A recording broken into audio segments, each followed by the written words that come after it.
Hi, this is Eric Sloop from ntpro.nl, and in this video I'm going to show you how you can protect individual applications within a virtual machine using a VMware HA cluster and a new product called applicationHA. So I was triggered by a post from Duncan at Yellow Bricks. A few days ago he posted a real nice post called HA the missing link, and in this post he describes the new possibility to monitor applications within a virtual machine. There's also actually a post on the VMware Uptime blog, and I did some googling. Eventually I found out that there was a new product launched. I didn't notice it earlier, but it's called applicationHA. It's created by Symantec together with VMware, and this application can be used to monitor software within virtual machines. So when you Bing applicationHA, then you will eventually wind up at this Symantec website, and at this website the product is already available for download, so you can get your 2-month evaluation version right there, and it's around 200 or 300 megabytes in size, and it contains 2 setups, one for the server part and one for the agent part within the virtual machine. I think the site is down or something. Let's see if it works. So I think you can find it yourself. I'm not gonna wait. Maybe we'll there it is. Trialware. Right here is the link, and you can download it right here. So what you have to do is go to your HA cluster and adjust one setting, because on this HA cluster HA has to be turned on, and VM monitoring is now equipped with an extra option called VM and application monitoring, and when you enable this setting you are able to get access to the new APIs, which enables you to look at services within the guest OS. So you can include or exclude individual virtual machines. I'm including all my virtual machines, and this is step 1. Step 2 is that you have to find a 64-bit server. In this case I'm using my Virtual Center server, and there you can install the software. So the software is located on my software directory, and I already downloaded and unpacked it. So let's see what this software can do for us. So what I already told you, the software installation is 2 parts: the Symantec applicationHA console and the Symantec applicationHA guest component. So the console normally must be installed on a separate machine. Can be physical, can be virtual. In this case I'm installing the software on the same virtual machine as my vCenter server. It's no problem. It doesn't take that much CPU. And you have to accept the license agreement, and this is the part where you have to put in the IP address or the host name of your Virtual Center server. In this case my Virtual Center server and my console server are the same server, so I'm really bad with typing and talking at the same time. Administrator, Steve Harris password, VMware. Okay. Administrator. Administrator. Okay.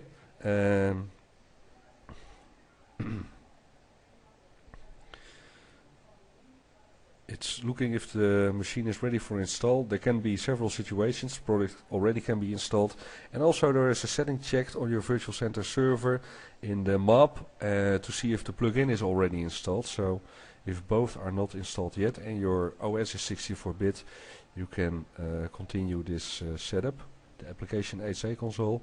So as soon as you install the applicationHA console, this installation will also push a plugin to your Virtual Center server, and within vSphere 4.1 plugins are immediately transferred to your vSphere client, so you don't have to install them by hand anymore.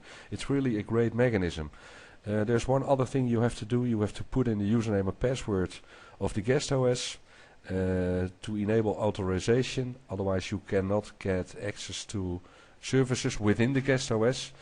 the API has to know if you are have the right user account. The installation has completed successfully.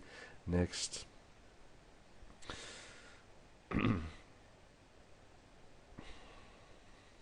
It's a real smooth installation process. I think Symantec did a real great job with their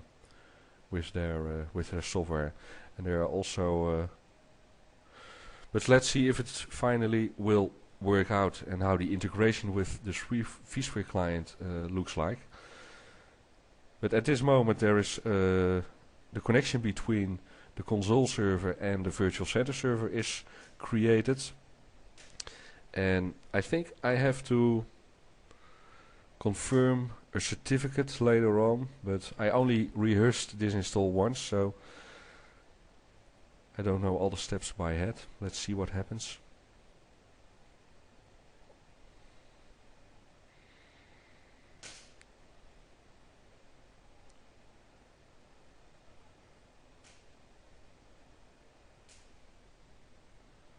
Yeah, it's pushing the plugin right now. I have to grant a certificate, and the console is installed. The next thing we have to do is install the guest component.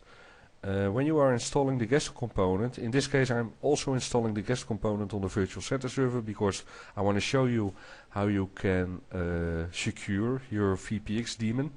But normally you can install it in all your virtual machines. The real nice thing is that you will have the option to choose for the 2-month evaluation key right here, and you have to provide your email address of your vCenter server.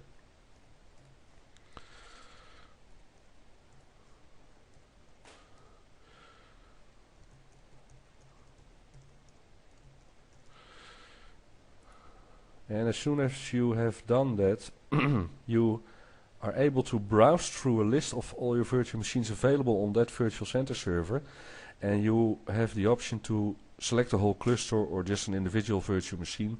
So virtual machines that are powered off are red, and the virtual machines that are still running are green. So I'm selecting my VC 4.1 server. I'm clicking next.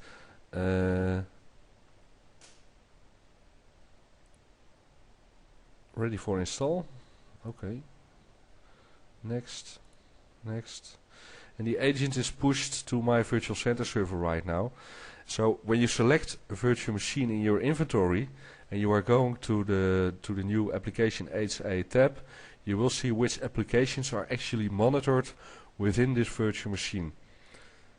So rolling out this guest agent enables you to individually monitor services within your virtual machine. Let's wait until it finally is succeeded. You have to put in authorization, and I think it's using Fix or something. I don't know exactly which API is used by Symantec. Maybe Fixed is built in the 4.1 release or something. So there are a few steps we still have to do. We can do it from within the vSphere client. So let's first finish this installation. So the installation part is done. When I'm going back to my desktop, I see my inventory, I see my VC 4.1 server. What you immediately will notice is that there is a new tab right here. So the plugin is already installed. You only have to validate the certificate, and you have to put in the username and password for the virtual machine right here. And then I'm able to configure this virtual machine for applicationHA. So there is an ActiveX object that is pushed, or a flash object, I think. It's a flash object, yes. And then you can configure application monitoring. It looks real cool. It's really nice integrated within the vSphere client. So we have to select an application. There are several templates available already, but you can also choose for a custom application. And in this case I want to monitor my vCenter daemon, so I'm gonna walk down this list and look for the VMware part. VMware virtual center server. Okay, next, next, configure. and then it will initialize this service and it will monitor the vCenter service. It's a real quick process. It's working out of the box. Within 10 minutes you have this up and running. And the cool part is that you can see services from your vSphere client. So if I'm selecting my VC 4.1 server, I'm going to the applicationHA tab. I can adjust the settings, I can refresh the status, and I can actually see which services are monitored. I don't know exactly how the settings all work out. I have to investigate further, but this is an install and configure, and you see how easy this product integrates within vCenter. Thank you for watching, and let me know if you have any more questions about applicationHA. Have fun with it.